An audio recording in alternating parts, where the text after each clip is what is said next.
My name is Laura Sayre. And I'm Frank Sayre. We are honored to be the founders of the Daniel R. Sayre Memorial Foundation, which honors individuals in the Hawaii Fire Department each year for meritorious service above and beyond the call of duty. We started this event 23 years ago when our son was killed in a hiking accident at Pololu Valley, and it took the Hawaii Fire Department, their rescue team from Waiakea, and pilot David Okita over 10 hours to recover our son at great risk to their own lives. And so we thought it was fitting to start an awards program for these individuals who go above and beyond the call of duty. It's been very difficult this year with the pandemic and also with the loss of two of our fire department family. John Hara, who was a fire medical specialist, and also with Eric Hayashi, who was a fire equipment operator, better known as Buddha. And our hearts go out to our fire department family. Unfortunately, we're not going to be able to have the awards dinner due to the pandemic, but we are going to try to simulate the actual awards and the videos that we normally have. What we're wanting to do is to talk a little bit about the three events that we are going to be honoring this year and the individuals who have deserved the award for meritorious service above and beyond the call of duty.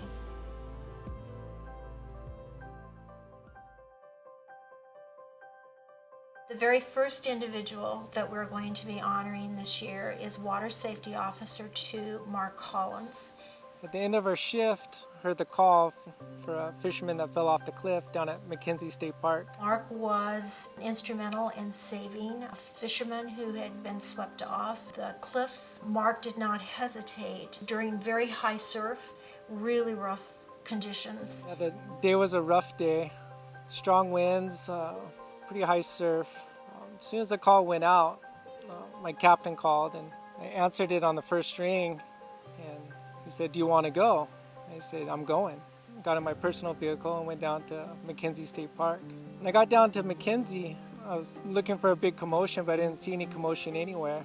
I started running north and got over a couple areas, and I saw a person standing on the cliff. Ran up to him, and he said his friend fell into the ocean. His friend is about 200 yards out. I tried to go reach the ocean at that point by climbing down this cliff, but it was too dangerous. I climbed back up. I told his friend, I said, "You stand right here. This is very important because once I get in the water, I'm not going to be able to see your friend because the ocean was just so rough that day. It was just short interval swell and white caps." And I said, "You stand right here and you let me know, like, if I need to go to the right, you go to the right. If I need to go left, you tell me to go to the left. If I need to go further out, you go further out. If I have to go behind, you go behind. Do you understand that?" And he goes, "I understand that." I go, "Are you in contact with fire control right now?" He goes, "I got them on the line." I go, "Well, don't hang up." I go, "Whatever you do, don't hang up. You stay on the line and you tell them play by play exactly what's going on." So I headed down the coast, made about 400 yards to a safer spot where I could rock climb down about 20 feet, and then go across like mid-face of this cliff, then jump in about 20 feet down into the ocean at the spot where I knew it was safe to jump in. And he was able to get to this person just prior to the person going down. And then about 10 feet from the victim, I stopped. The victim was holding on to like this little cooler and kind of had it upside down for the air was trapped in it. Hair was like over his eyes and kind of over his mouth and just holding on. I was like, "Hey, I'm a lifeguard. Hey, you're okay." And it's still just no response. "Okay, I'm gonna put this tube around you. You're gonna be okay." So I put the tube around him, and finally he got the first words out, and his first words was like, I'm gonna die." I go, "You're not gonna die." And then his eyes just like closed. And when his eyes closed, I just shook him. I was like, "Hey, wake up. You gotta keep awake here. You gotta help me. I need your help." He'd be okay for about 3-4 minutes, and his eyes would just close again. And put his head back up, try to keep his head up. Like, "Hey, keep your eyes open. You know, they're coming." due to Mark's quick actions and his willingness to go out, and this individual was able to be saved. Couldn't help but think of all the resources that were being used that day and just be part of that team, be part of the Hawaii Fire Department. And it was a real team effort, like it really was. Fire control, the helicopter pilot, and the rescue man coming out and bringing us back to land. The responding units, Engine 10 and EMS providing transport for this victim. My partner for his willingness to man the tower by himself while I went on this, and my captain's willingness to trust me and to send me out. I know he was really stressed out for that 45 minutes. That's what he told me after. But yeah, it was a big team effort, and I was one part of it. And I'm really fortunate. I feel very blessed to receive this award and be recognized. But I'm very thankful for the Daniel Sayre Foundation, for you guys' willingness to support us with essential equipment that gives me the chance to make it home safe to my family at the end of the day. What we've discovered through presenting this award is that Mark has done this numerous times over the years, not just this time, but many, many other times as well. So we are so honored to be able to honor him. Mahalo to Mark for all of your years of amazing service.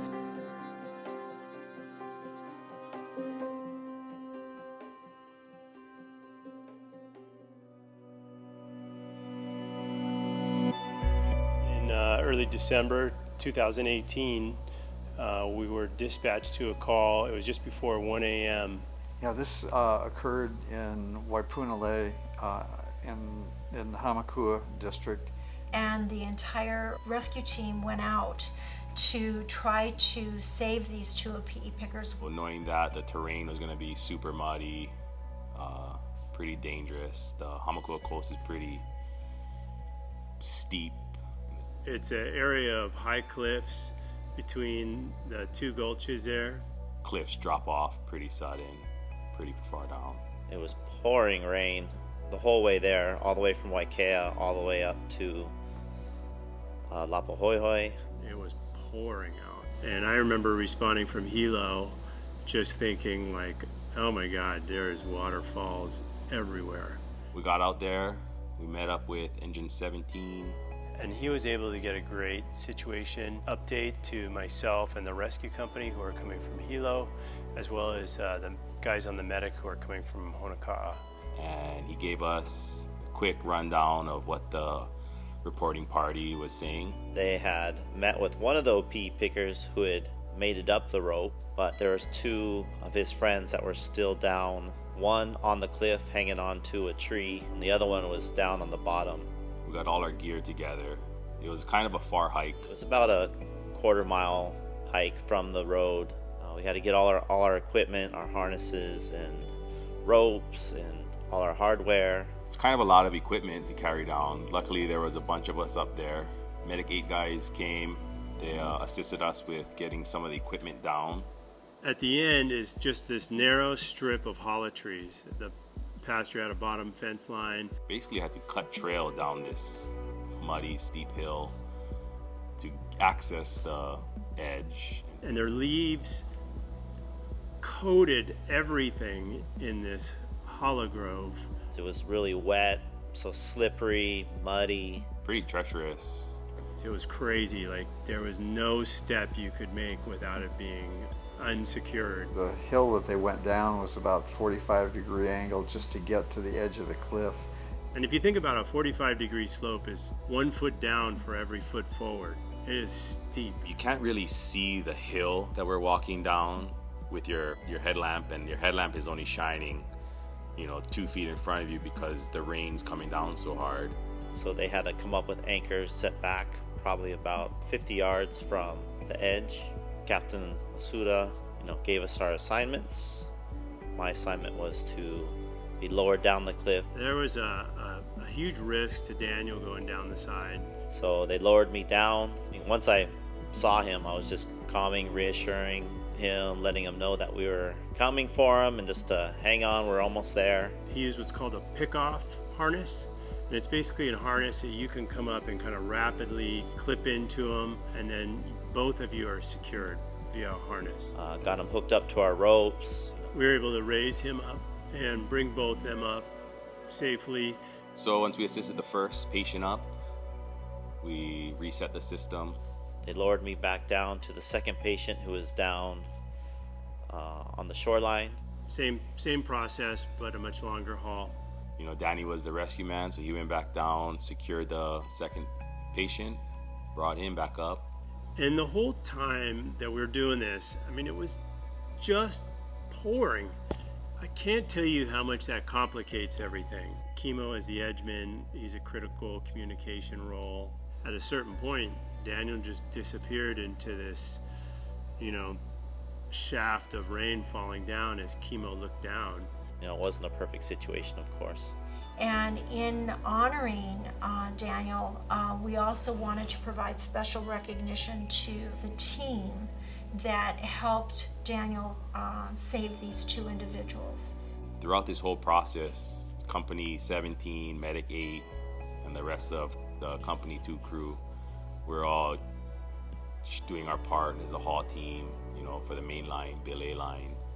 The two guys on the medic and the two guys at Company 17, they really helped us in that we had a thin crew there. For raising two people up a long cliff like that, they really carried more than their weight.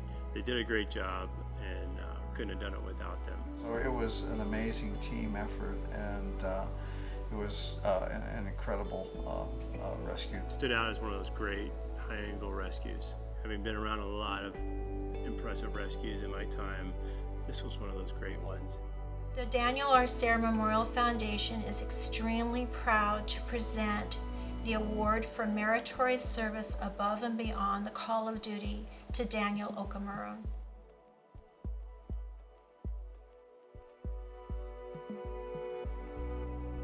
The third event that we will be honoring for the 23rd Annual Awards event took place on Mauna Kea. We get a call about 9 at night for an injured hiker on Mauna Kea. An individual who had been taking photographs off trail and fell and broke his leg.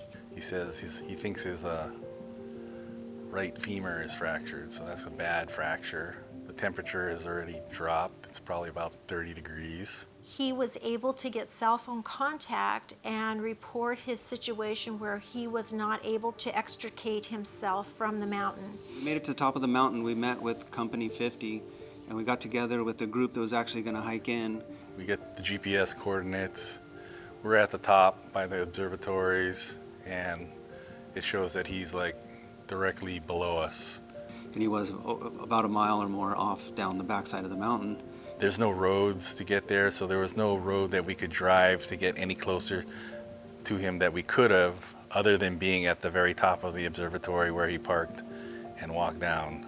And when we got to him, he was in shorts and a windbreaker, I think. And we put him in the skeds, and we package him up. And he's a big guy. He's, I would say, over 6 feet, 200 pounds. He was a large guy, so he had to put up with some stuff too. He was definitely in pain, and he was definitely cold, but he was super fortunate the weather conditions were favorable. It was clear out, and I think all of us were lucky that whole night. It never rained. So during the rescue, we had to be mindful of symptoms of altitude sickness. The air is thin, and it took a while to recover and catch your breath after each movement. Multiple times where you'd set the guy down and you stand up and you're totally dizzy, lightheaded. Our station's at sea level, and we went from sea level to 13,000 plus feet. We were very worried about altitude sickness, and we didn't have any time to acclimate at like 9,000 feet prior to getting up to the top because time was of the essence. And we had to monitor each other and monitor ourselves and be honest, like if you're having a problem that we need to take a break. Because you don't really know how the lack of oxygen is going to affect you until you're in it. There were some lifts and stuff like that where we had to take longer breaks to let everybody recover so we could keep going because we couldn't afford to have another medical emergency or someone get hurt. We all had to make it out in one trip. by the time we got to the top, we were done. That was it. It was a one-way trip. Took over 3.5 hours to navigate the 1 mile distance and the 700-foot elevation gain while carrying the patient. The rescuers worked tirelessly despite an air temperature in the 30s and altitude sickness. He was very grateful and apologetic because it took so long and it was so hard for him to carry him up. But yeah, he was a good sport. It was hard, and it'd be hard to be in a skids for that long. It took several teams to provide this rescue for the individual. Over the years, we've done multiple rescues with Company 50, so we've created a good relationship, a good working relationship with those guys. And there's no way 4 of us would be able to carry him out. It took 10 of us, and it took a rotation, and it was hard for everybody involved. We needed each other. It was a good interagency, operation that came out well, and that's why I think it's important that they be recognized for this. And it took a lot of teamwork, but it was a long haul. The Daniel R. Sayre Memorial Foundation is extremely proud to present the award for meritorious service above and beyond the call of duty to Hawaii Fire Department Company 2 and Medic 3. And we're also providing special recognition for other members of the team that assisted the Hawaii Fire Department, the Pahakaloa Training Area Team, and also Mauna Kea Ranger Oscar Paoa. Thank you so much for all that you do for our community each year. We're extremely proud to present this very well-deserved award to you.